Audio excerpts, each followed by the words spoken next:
अगर कोई नया बंदा है, वो जब फर्स्ट टाइम अपना अकाउंट चालू करता है और अपना बिजनेस इसको लेकर आता है थ्रू इंस्टाग्राम, फेसबुक या कुछ भी, तो वो एक पोस्ट बना के डाल देता है और फिर वो कहता है कि भाई मेरे को तो भाई कस्टमर मिलना चाहिए। तो बीइंग इनटू दिस फील्ड, आप उसको क्या सजेस्ट करोगे कि उसको जस्ट इसके बाद क्या करना चाहिए? नेक्स्ट स्टेप क्या होना चाहिए उसका? देखो, I will say a single post can not work. You have to do a mixture of post, reels, video, stories, engagement stories. आपको कभी कभी देखो, ये गलत है सोचना कि डिजिटल मार्केटिंग करने से अब कस्टमर खुद चल के आएगा. दो टर्मिनोलॉजीज है, इनबाउंड मार्केटिंग, आउटबाउंड मार्केटिंग. क्या होता है? हाँ देखो, अब इसमें टर्मिनोलॉजीज में डिस्कस करूँ. आउटबाउंड, आप खुद चल के जाओ कस्टमर के पास. इनबाउंड, कस्टमर किसी जर्नी से आपके पास आता. अच्छा, ओके. ये कुछ स्ट्रैटेजीज आपको फॉलो करनी पड़ती है. अब मैं पोस्ट डाल दूं और मैं सोचूं कस्टमर आएगा, तो ये गलत है. हाँ. अगर पोस्ट पे कुछ लोगों ने कमेंट किया और मैं अब उनको डीएम कर रही हूँ, तो that is outbound. Okay. So you have to stick on that. आपको रील्स डालो, वीडियोस डालो, कंटेंट डालो. आप अगर ये सब कंटेंट डाल के अपने कमेंट सेक्शन को देखते भी नहीं हो, आपने अपनी कभी फॉलोअर भी नहीं देखे कि मेरे फॉलोअर्स किस टाइप के हैं.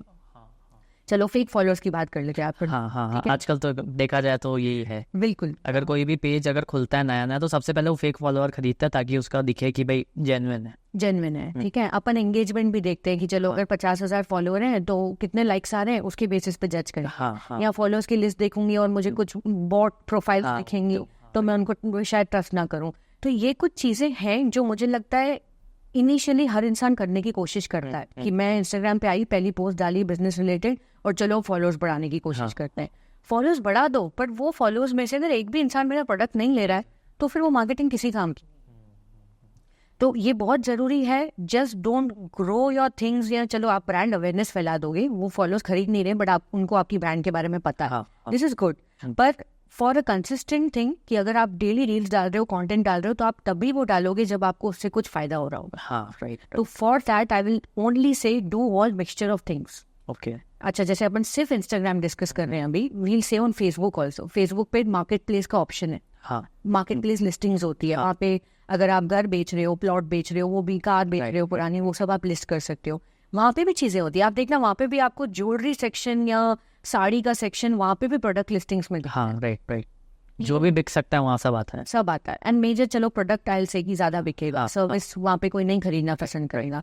तो ये कुछ चीजें हैं. Do mix of things and पहले सोचो कि आपका जो इसको ना डिजिटल मार्केटिंग हम जब पढ़ाते हैं तो इसको बोलते हैं कि आपका यूजर पर्सोना या कस्टमर का पर्सोना कैसा है. ओके. कि आज अगर जिम है, तो अब अगर कोई जिम या फिटनेस के अंदर है एंड फॉर एग्जाम्पल वो बहुत हाई एज्ड इंसान है, तो कम चांसेस है कि वो मेरे कस्टमर पर्सोना में आए. बट कोई फिटनेस फ्रीक है जो बॉडी बनाना चाहता है या करना चाहता है, तो वो डेफिनेटली मेरे कस्टमर पर्सोना में आएगा.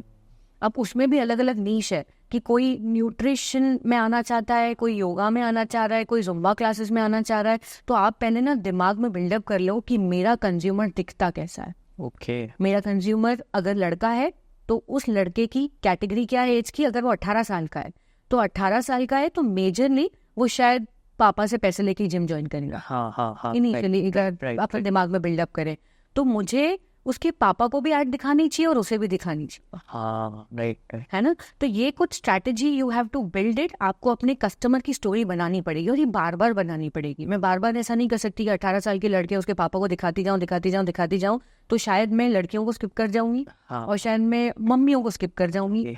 तो आपको बहुत काइंड ऑफ सेक्शंस को कवर करना पड़ेगा इसमें.